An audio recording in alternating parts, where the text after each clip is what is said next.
Hey guys, welcome to the Spiritual Network, where we talk about everything spiritual. If you're new here, I am an addict, an ex-addict. I've been clean for almost 3 years, and I'm going through a spiritual awakening right now. I'm in the process of my spiritual journey, and I just have this channel so we can talk about all the spiritual things that we go through. I also do tarot, so if you need a reading or anything like that, I'll leave all of my information in the description box. But today I kind of want to do a reading and talk about spiritual bypassing and bypassing our emotions while we're on a spiritual journey.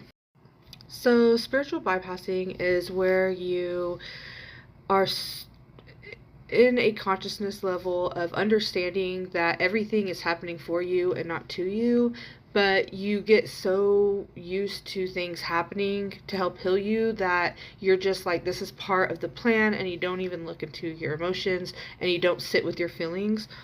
Also, spiritual bypassing can be things that we were constructed growing up in our lives, like saying that it's just life, so it doesn't matter. So if it's just life, then these feelings aren't valid and we shouldn't sit with them and look into why we're having these feelings.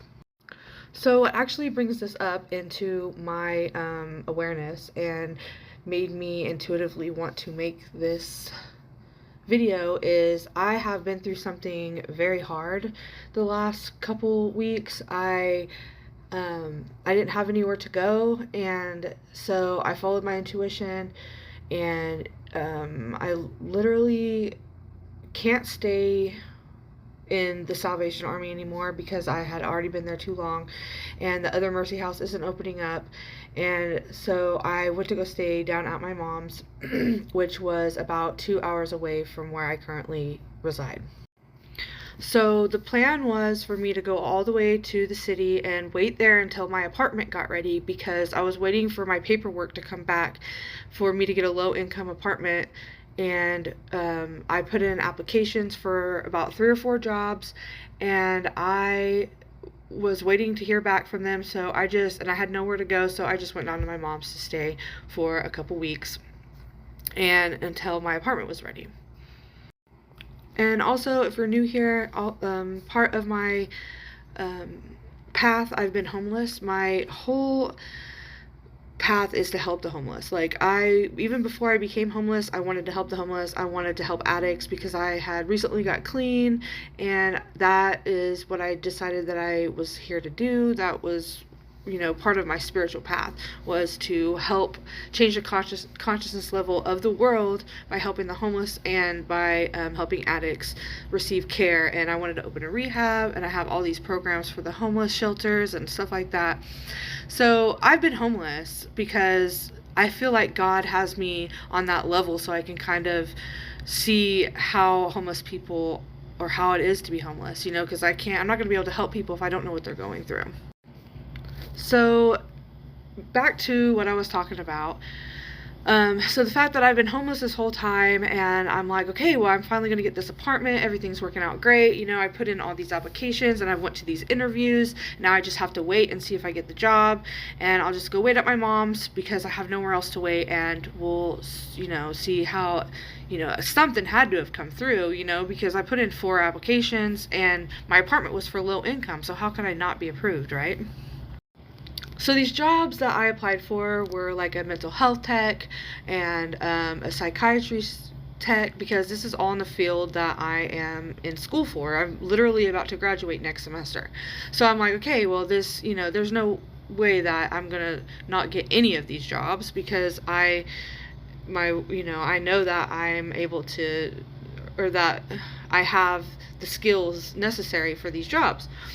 So I get down to my mom's, and I don't get the job, which I was like, okay, well, I have, more jobs. I get another email, I don't get that job. And then I put in for another job as a peer specialist because I want to open this rehab, so that would give me some kind of, it'd help with my future. And I didn't get that job either. So I'm like, okay, all my jobs, they failed, and so that's fine. We'll figure something else out when I get this apartment in Enid, because there's no reason for me to get a job being here for a week when I'm going to have to be all the way back in Enid in a week.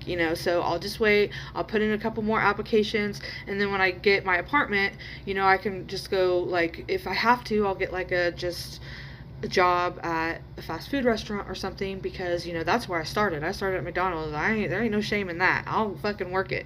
And so but I was like, I've done all this work on myself. How can I not get a job that's I'm qualified for? So then I get a phone call saying that I don't get approved for that apartment. So I'm like, okay. I understand that I'm in the void right now. And I talked about that in my earlier videos. Like, right whenever I got to my mom's, I was talking about how I'm in the void, and things will start opening up. And so then I don't get none of the jobs. I don't get anything. Like, and the apartment is a bust. So I'm like, well, crap. Now I'm like, I have no idea what I'm doing. Like, by this point, I've never been in this position in my life to where I have nobody, nowhere to go, nowhere to fucking, just nothing. Like I'm scared because I'm out here with no money, no job, nothing. But I know I have faith that God's bringing this in. So I posted something, so, okay, I've tried venting to my mom, and I tried venting to a couple other people, because, this is scary doing this all by yourself. And not having anybody that's ever taken these steps around you. Like, the steps of not wanting to be codependent, trying not to live with people, trying to pick the right people to hang out with, which literally where I'm from, there's all red flags. So I keep hearing, that's life. That's just life. This is life. You're just going to have to deal with it. This is just life. And I was like, if one more person says that, I'm going to just lose my shit, because it makes me feel like all my emotions and what I'm going through right now is invalid. Like, literally having everything planned out and then losing it all. And this all started way back, whenever I didn't get the internship. And I kept a positive attitude, and I was like, okay, well, something else is going to give, maybe I'm not supposed to be in there. And, I finally came to the terms that internship is just not part of my plan. And so I start going into things that I'm going to school for, stuff that I'm really good at, like helping addicts, helping, mental health. And then everything is just like, I get denied. And I know, like, rejection is redirection, and I keep that positive attitude.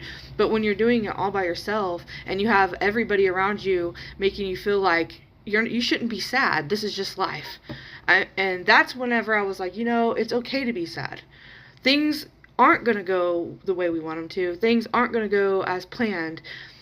And the people that sit there and tell you, well, that's just life, and they don't, they try not to give you any kind of, they try not to tell you, like how, hold on. Like, they try not to be supportive and be reassuring, and they just tell you that's life. Those are the people that you shouldn't have around you, because you need people to understand that it's okay to be sad. We don't have to hide our feelings just because bad things happen in life. Yes, life is life, and there's going to be ups and downs, but if we go through these downs and we just repress our emotions and we just say, well, that's just life, and so we don't sit with them and we don't feel them, that's going to make it turn into anger. That's when we're going to be using things to cope for the sadness. So we're going to go out and use again, or we're going to go out and drink because we're sad, and we just have to deal with it because that's just life. Instead of telling somebody, it's okay to be this way. I understand why you're sad, but why don't we try doing this? Or, why don't we try doing that? Instead of being like, well, that's just life, just suck it up. That's the kind of shit that we can't live that way, or nothing's ever going to change in this world. But it also goes to, like, saying, like, boys don't cry. Whenever we grew up, and people would say, why are you crying? Or boys don't play with baby dolls.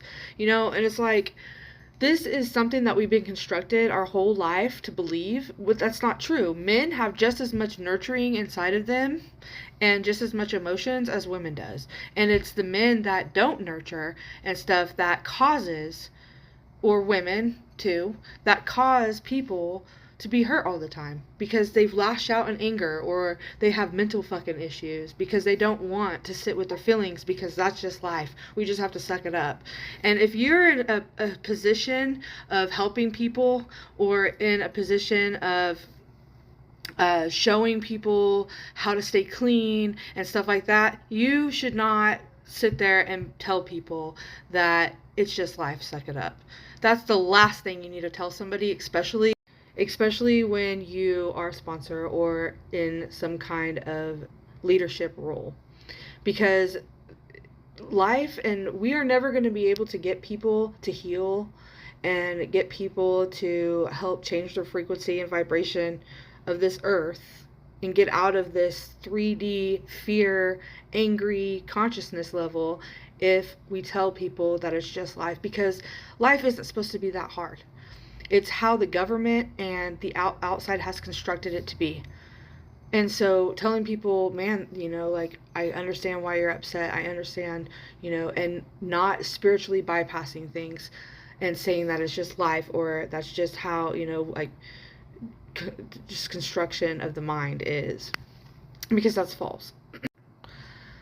So if you're wanting to stand in your power and you want to understand more at a higher consciousness, you have to sit with your feelings. You have to heal. You have to ask yourself why this makes you upset. Why does this make you angry? And I found out, like, today, because I had a huge purging after I really looked in, because I haven't had time, because I went from my mom's to go see my daughter, and I'm finally at a position now where I can sit with everything that's happened in the last week, because it has just been going and going and going, and I haven't had time to check in with myself. So making sure that we check in with ourselves, we slow down, because, man, life can get busy and life can get chaotic and life can get crazy. And so we have to sit with ourselves and ask ourselves these questions of, why am I okay right now? Like, and when I did that today and I just sat with myself, I realized, like, everything is shutting in on me. I'm in the void, and I just feel like nothing is going to work out, because literally nothing has. And that is a trauma response for me, that I think that way. And so, like, sitting here and understanding that everything is happening for me, things are going to get better, and that this is just a really hard time, and if I can do anything, just stay sober one day. Just stay sober today and get through all of this and purge these feelings of abandonment and helplessness and being really, really sad with life. Anyways, I hope this video kind of explains what spiritual bypassing is. I would be spiritually bypassing it if I just said, well, this is just part of the path, and I'm not going to sit here and ask myself, why this makes me so sad, and I have this empty feeling, but just ignoring it and just repressing it and turning it into anger, or using, or going and, eating it away or drinking it away. And us sitting with ourselves and asking these questions and making sure that we're feeling, whatever we feeling these hard feelings, is what's ultimately going to progress us to the next level. So if anybody resonates with this, if you need a reading or anything like that, everything's in the description box below, and like, share, and comment if you want anything, and also let me know what you guys are interested in, and we'll do videos about it.